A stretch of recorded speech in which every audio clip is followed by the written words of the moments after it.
Lo que estamos viendo aquí es el poro. El poro, como veíamos ayer en una fusión, es sitio donde se fusionan las dos membranas, la membrana interna y la membrana externa, y este es el espacio intermembranal. Hay un espacio intermembranal. ¿Cuál es el diámetro de cada uno de esos poros? El diámetro es de 120 nanómetros. Y lo que ustedes están observando aquí es un modelo de la estructura de ese poro nuclear. Como siempre les he dicho yo, un modelo es lo que se acerca a la realidad, pero realmente la realidad puede ser otra cosa. Si nosotros observamos esta foto de microscopía electrónica, nos damos cuenta que los poros no son estructuras redondeadas, son estructuras octoméricas muy importantes. Y en una célula, la envoltura nuclear de una célula de mamífero puede existir de 3.000 a 4.000 de esas unidades de poro. O sea que son bien importantes en cuanto a cantidad. Acuérdense que cubre el 25% de la superficie. ¿Qué vemos aquí? Lo que nosotros estamos observando es un modelo que ya está reevaluado. ¿Cuál es realmente el modelo de poro?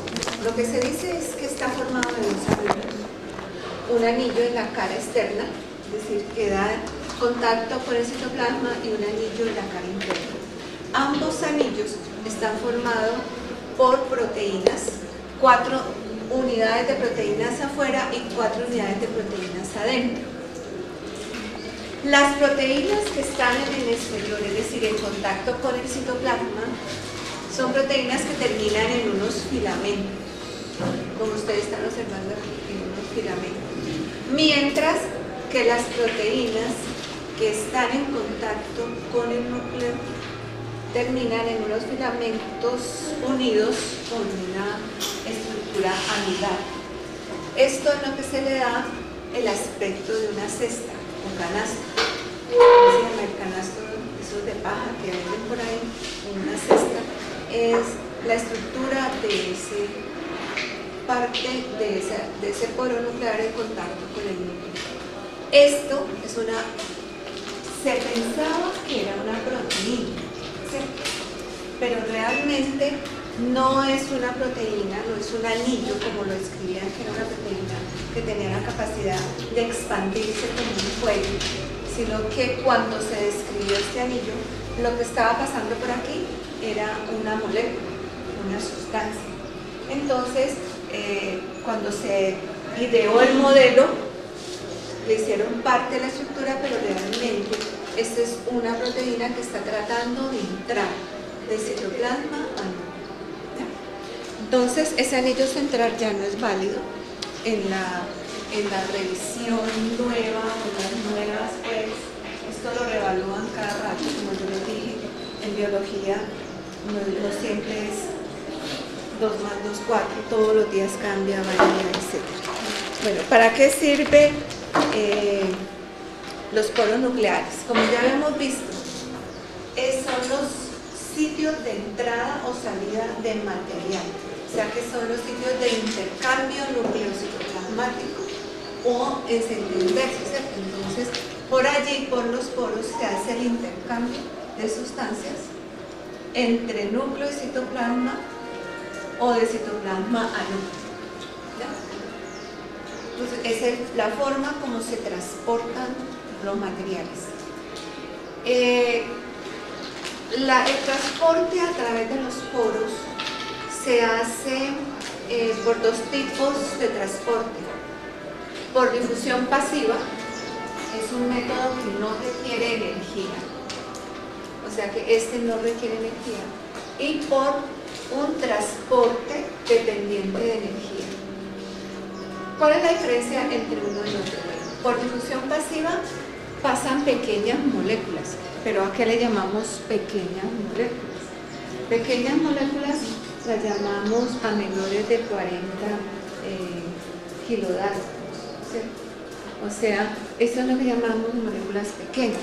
Pero resulta que sodio, potasio, magnesio, cobalto, son sustancias que entran a la célula, manganeso, que entran al núcleo y son pequeñas, sin embargo no lo hacen por difusión pasiva. ¿Cuál es el problema de estas sustancias? El problema de estas sustancias es que están cargadas y la carga ejerce una resistencia a la difusión pasiva. Entonces todas estas moléculas, así sean pequeñas, tienen que ser transportadas mediante un problema o mediante energía, mediante gasto energético. Entonces entran moléculas muy grandes, se dice que mayores de 50 kilodátomos, entran por el sistema que requiere energía y salen también moléculas del núcleo. ¿Qué moléculas salen del núcleo? Pues ya todas sabemos que salen mensajeros de ribosoma, RNA ribosomales, todos los RNAs, sean ribosomales, de transferencia, etcétera, que se van a formar dentro del núcleo. ¿Ya? Entonces, ¿qué va a pasar con esas sustancias? Vamos a mirar que los investigadores han tratado de entender cómo pueden entrar las sustancias dentro del núcleo. Primero, moléculas grandísimas, como vieron. ¿Qué moléculas necesitamos dentro del núcleo? ¿Quién me puede decir? ¿Qué proteínas necesitamos dentro del núcleo? A ver, que sean grandes y que ustedes ya conozcan. Las polimerasas, polimerasas. Estas proteínas son de 140, 190, 200 kilodaltons. Todas las proteínas que requerimos para transcripción, todas las que requerimos para replicación, etcétera, tienen que entrar al núcleo. Bueno, ¿qué tienen esas proteínas que ustedes no han visto conmigo? Esas proteínas tienen lo que se llama una señal de localización nuclear. En inglés se llama así, NLS, señal de localización nuclear. Esa señal de localización nuclear se encuentra generalmente en el extremo amino de la proteína que va a ser transportada al interior del núcleo o que va a salir del núcleo. Entonces, esa señal de localización nuclear fue primeramente descrita en un antígeno. Ese antígeno que ustedes ven ahí es un antígeno T. El antígeno T se denomina así porque es una proteína que fue descubierta en un virus que puede penetrar el núcleo y apoderarse de la maquinaria de replicación y transcripción celular, ¿cierto? Entonces, este es un antígeno perteneciente a un virus que se llama LCD40, que puede ingresar dentro del núcleo y puede apoderarse de la máquina celular. Entonces, ellos descubrieron que había unos aminoácidos bien específico en la estructura primaria. Entonces, dos aminoácidos básicos hacen parte de ese péptido señal o de ese tipo de señalización nuclear que pueden ser lisina y arginina. O sea que lisina y arginina son los aminoácidos que pueden estar ahí, K y R. Acuérdense que estos aminoácidos son aminoácidos básicos. Entonces, lo encontraron primero en T, el antígeno T, luego lo encontraron en otra molécula que se denomina nucleoplasmina. Pero en nucleoplasmina, si ustedes ven, la señal de localización nuclear está dividida, o sea que es bipartita. Y aquí observan que está primero lisina y arginina, luego sigue un número indeterminado de aminoácidos y luego vuelve a aparecer lisina. Todo esto está en el extremo amino terminal. Todos los dos. Entonces, lisina, arginina, pero es una señal bipartita, mientras que esta es una señal seguida. Entonces las proteínas que van a ser ingresadas al núcleo, una de las principales propiedades es que tienen esa señal de localización nuclear. Profe, de esas señales de localización nuclear están 2 aminoácidos nomás. Sí, es decir, pero en cantidad solo son 2 o puede ser 3, 4. No, en cantidad, es decir, repetidos, por eso se identificó la señal arginina y porque representan un patrón. Porque representan un patrón, representan una secuencia consenso. Entonces, ¿para qué les sirve esa señal de localización? Bueno, esa señal de localización va a ser identificada por lo que llamamos los receptores de transporte nuclear. Es decir, que para que estas proteínas puedan entrar al núcleo, se requieren ser cargadas, las cargan, así, literalmente, por unos receptores de la familia de carioferinas. Cario, ya saben qué significa. Entonces, receptores nucleares, carioferinas. Entonces, hay 2 tipos de receptores. Unos que se llaman importina, ¿cierto? Que son los que van a transportar de citoplasma a núcleo. Y otros que se llaman exportinas, que van a sacar productos del interior del núcleo hacia el citoplasma. Entonces, hay 2 tipos de esos receptores, que son importinas y exportinas. Entonces, ¿cómo se hace el proceso de transporte de esas sustancias por procesos energéticos, es decir, mediado por energía? El primer paso es un paso libre, ahí no se requiere energía, ¿cierto? Es decir, el paso que vamos a denominar de translocación.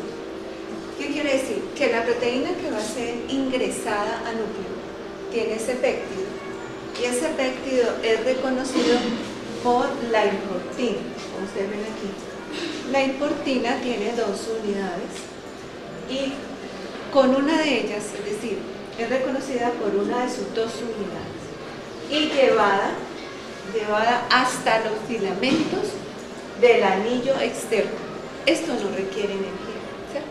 Entonces eso se denomina entonces un proceso libre de energía.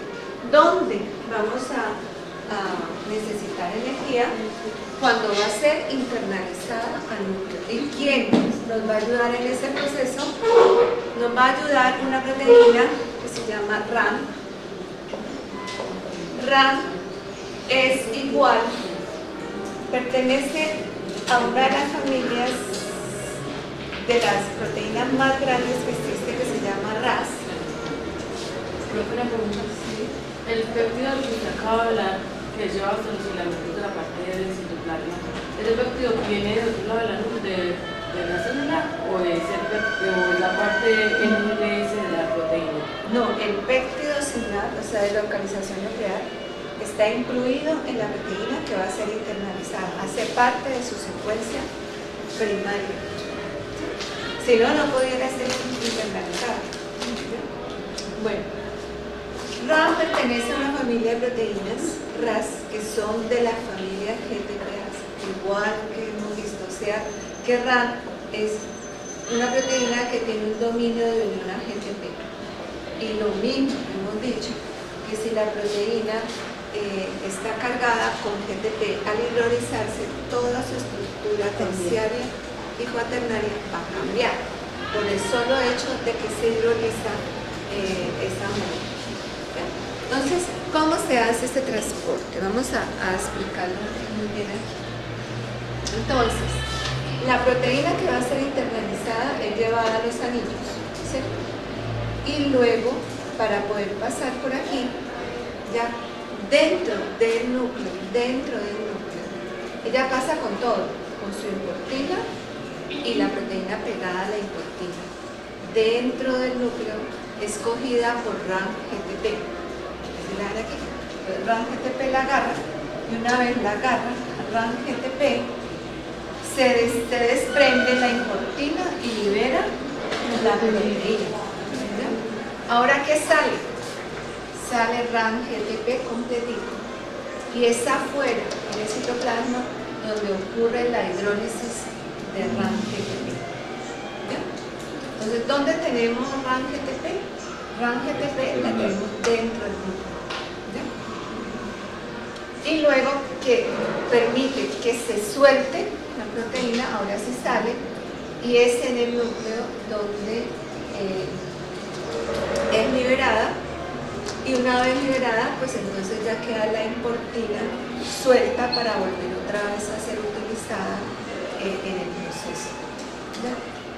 RAN-GTP, entonces es nuevamente esta molécula GDP nuevamente es cargada por las moléculas que pueden volverla a recargar.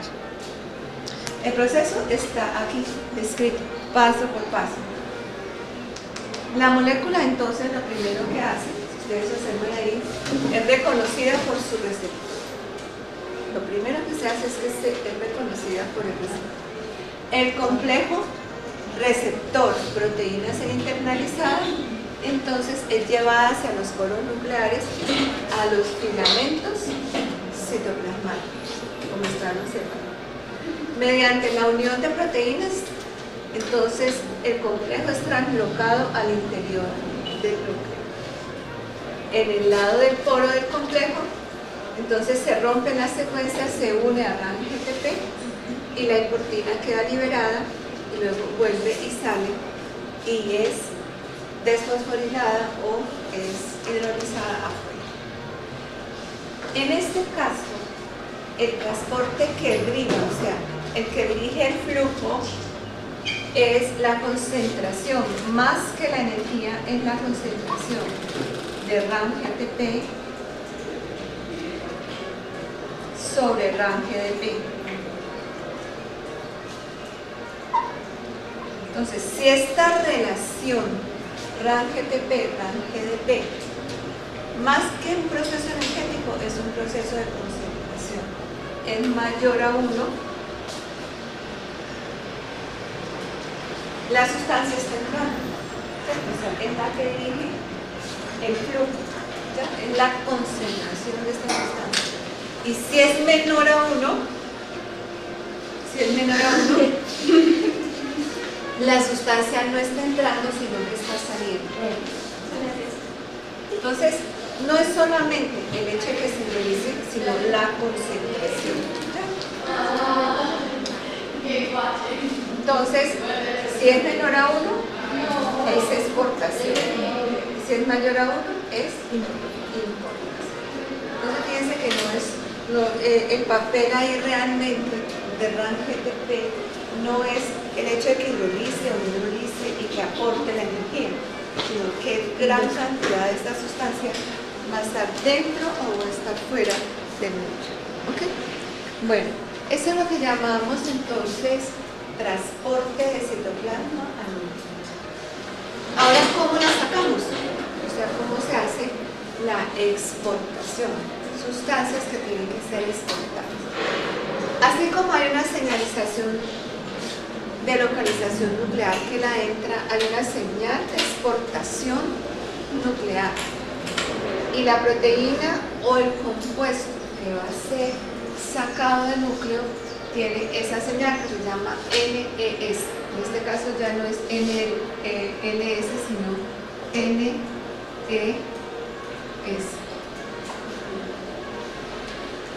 Señal de exportación nuclear. Como les digo, para sacar la sustancia, el complejo o la proteína tiene que unirse a su receptor, a la exportina. ¿Y a qué más se une? A RAN-GTP. Entonces, miren, todo este complejo de 3 moléculas tiene que salir por ese poro. Y es afuera, en el citoplasma, donde ocurre la hidrólisis. ¿Quién hace esa hidrólisis o quién la activa? Pues la enzima activadora de la desfosforilación de GTP. ¿Sí?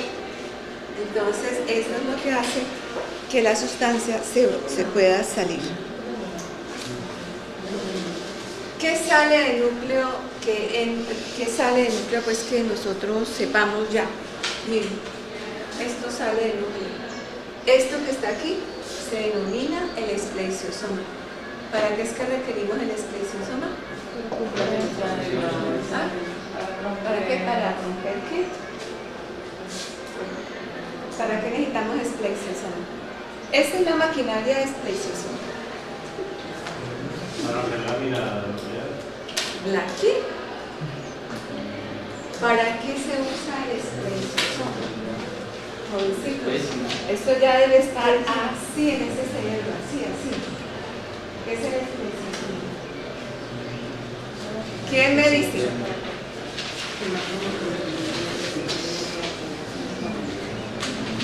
Es la forma como se envuelve el RNA mensaje para poder contarlo. No. ¿Qué se les parece la palabra esplesiosoma? La maquinaria del splicing. ¿La maquinaria de qué? El splicing. La maquinaria del splicing. ¿Y qué es el splicing? Sacar una cadena de...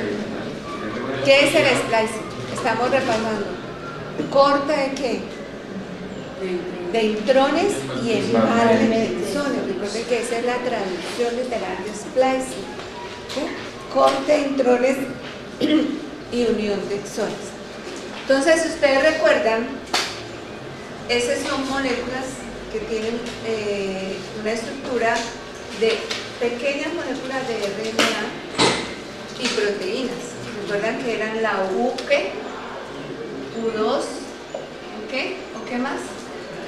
U5, ¿qué más? U4, ¿qué más? Dios mío, recuerdan que todas eran pequeñitas y que con eso era que se formaban esas moléculas. Estas son las moléculas RNA nucleares pequeñas, ¿ven? Entonces, esas se forman en núcleo y tienen que salir.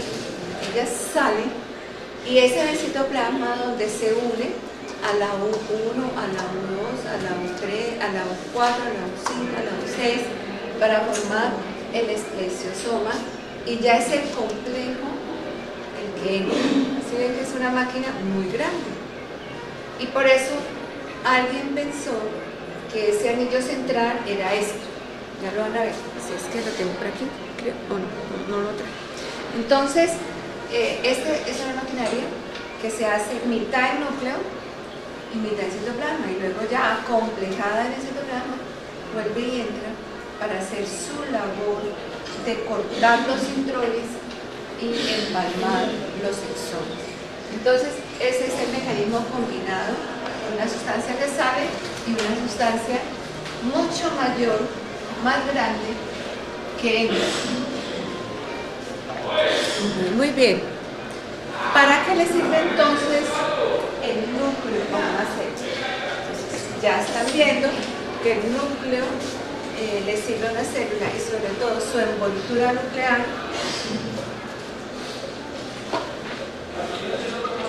primero para protección y aislamiento. Ya sabemos que el material genético le cuesta mucho trabajo estar en contacto con el citoplasma, porque el material genético jamás abandona el núcleo. Jamás vemos DNA en el núcleo, ¿cierto? Porque el DNA del núcleo lo cogen las grasas y lo digieren. Entonces, ¿para qué me sirve la envoltura nuclear? Para protección y aislamiento del material genético. Y dos, para transporte. ¿Para transporte qué? Selectivo de sustancias. No cualquier cosa puede entrar y salir del núcleo. Entonces, es un mecanismo de transporte selectivo de sustancias o intercambio nucleocitoplasmático. Solo muy pocas cosas pueden entrar y muy pocas cosas pueden salir. Entonces, esas son las funciones de la envoltura nuclear en esta estructura compleja que llamamos núcleo. Bueno, ¿qué nos interesa ahora aprender? Vamos a aprender la otra estructura que seguía en orden en esa lista que yo les dije que íbamos a empezar a estudiar el núcleo de afuera hacia adentro. Vamos a mirar el nucleoplasma. El nucleoplasma es esta sustancia homogénea que ustedes están viendo aquí, de coloración uniforme. Es una sustancia, no se tiñe muy fuertemente. Su homólogo en el citoplasma es el citoplasma de la célula. Sin embargo, es una sustancia mucho más coloidal. Cuando yo digo que es coloidal, estoy diciendo que tiene forma de gel, más densa. ¿Por qué más densa?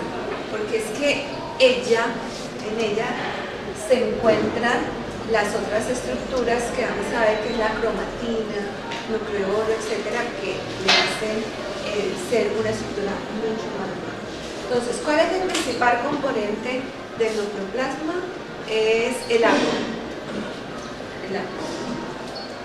Cuando usamos colorantes para observar el núcleo, vemos que él no se tiñe, es decir, es una estructura que se tiñe, pero se tiñe muy débilmente. Además de agua, ¿qué más puede tener? Él tiene disuelto allí algunos iones, como los que están ahí, sodio, potasio, magnesio, manganeso. Ustedes saben que se requiere el magnesio para la función de las polimerases. ¿Qué más hay ahí? Bueno, en el nucleoplasma vamos a encontrar, por ejemplo, organelas como el nucleolo, o estructuras como el nucleolo, la cromatina, y vamos a encontrar proteínas, y es el asiento donde se hace la replicación, la transcripción y el procesamiento del mensajero. O sea que en el nucleoplasma se hacen todos esos pasos. No es lo mismo matriz nuclear, cuando la diapositiva lo diga, no es lo mismo matriz nuclear a nucleoplasma. ¿A qué le llamamos entonces realmente matriz nuclear? A la red, o matriz nuclear es las fibras o la red que mantiene las estructuras nucleares en su sitio. Es como el citoesqueleto. Es como el citoesqueleto de la célula, exacto. Entonces es el citoesqueleto del núcleo. ¿Cierto? Eso es lo que llamamos matriz nuclear. Entonces, hace ustedes vean este desorden, aparentemente, las estructuras que están dentro o que están dentro de ese nucleoplasma, todas tienen una organización interna. La cromatina no está disgregada como quiera, ni el nucleolo está donde quiera. Todo tiene un orden, y ese orden se lo da la matriz nuclear. ¿Ya? Entonces, muy importante ver que en el nucleoplasma vamos a tener dos tipos de componentes. Un tipo líquido, que es el componente del agua, y un tipo sólido que lo forman la cromatina, el nucleolo y los cuerpos nucleares. Entonces, esa es la diferencia entre matriz nuclear y nucleoplasma. ¿Qué observamos aquí? Bueno, una microfotografía electrónica de un núcleo. ¿Pero qué nos llama la atención? Nos llama la atención esta estructura. Esa estructura, si nosotros la miramos, es una estructura casi redondeada que se encuentra dentro del núcleo. Y la característica principal de todas estas estructuras que están dentro del núcleo es que no tienen membranas limitantes. Son estructuras que están en íntimo contacto con el nucleoplasma. No es lo mismo una mitocondria. Recuerda que una mitocondria está aislada del citoplasma por un sistema, por una membrana, un retículo por una membrana. Las estructuras que están dentro del núcleo, que son cromatina, nucleolo y cuerpos nucleares, no tienen membranas aislantes. O sea que esto es un contacto permanente. Esto es el nucleolo. Entonces, el nucleolo es una estructura que no requiere para ser vista colorantes especiales. Es tan seca, está compuesta de 80% de materia seca. Es tan compacta que no requiere colorantes o artificios para verla. Y mucha gente, cuando está viendo una célula al microscopio, lo confunde con un núcleo, porque ella solamente hay que poner la célula y ya, no se requiere nada más. ¿Cierto? Bueno, entonces, el nucleolo, si nosotros lo observamos, tiene unas secciones densas, y tiene unas estructuras similares. Así, el núcleo membrana está rodeado por un anillo de cromatina. Esto lo rodea un anillo de cromatina. Este anillo de